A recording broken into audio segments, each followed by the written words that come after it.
Getty.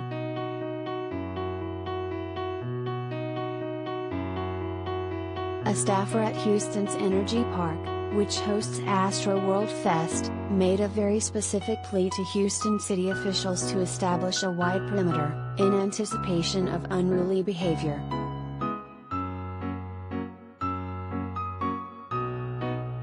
TMZ obtained permit and planning documents and correspondence between NRG and the city of Houston, and in them, the guy in charge of the facility's parking emailed people at the mayor's office just days before the two-day festival was set to start.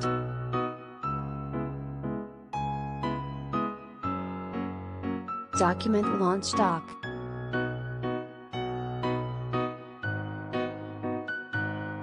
Read the email launch doc document.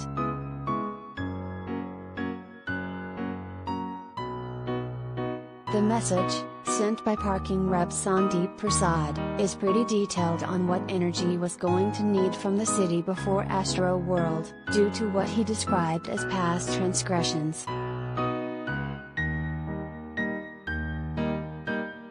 Specifically, Prasad wanted to see if Houston could accommodate having a couple main road lanes entirely blocked off just outside NRG Park, as he felt it would allow for safer entry into the premises, especially considering what had happened in 2018 and 2019. Getty.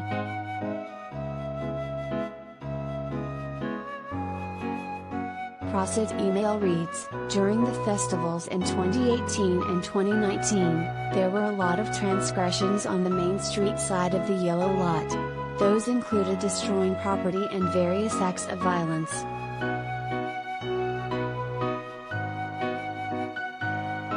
He goes on to say due to those issues, NRG is requesting to have the city close the two outside lanes going northbound on Main Street starting November 3rd. Main is a road that borders NRG and a section of its lot.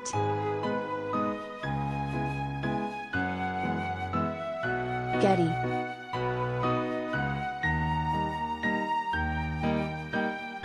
Prasad also mentions this request isn't coming out of thin air, but on the heels of many public safety meetings in conjunction with Houston PD, which apparently thought this would be in the public's best interest.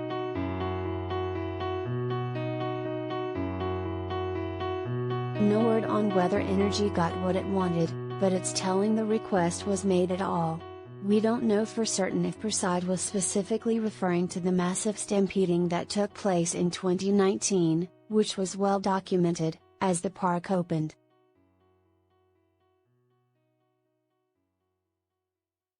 You might recall, folks were trampled in 2019, the last time Trav held an Astroworld Fest at NRG, with many climbing over barricades and breaking through security gates.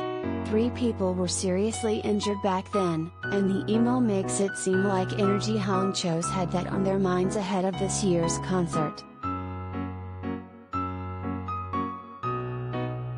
And, that's what makes this document so important. It shows NRG was aware of the risk for more violence and rowdiness, and attempted to take steps to curb it, although, the tragedy still went down on the premises.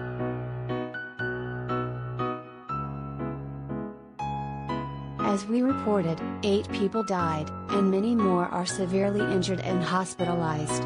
And crazy enough, people still stormed in when the gates opened this year, well before Travis took the stage at night. So, NRG's plans went down the drain.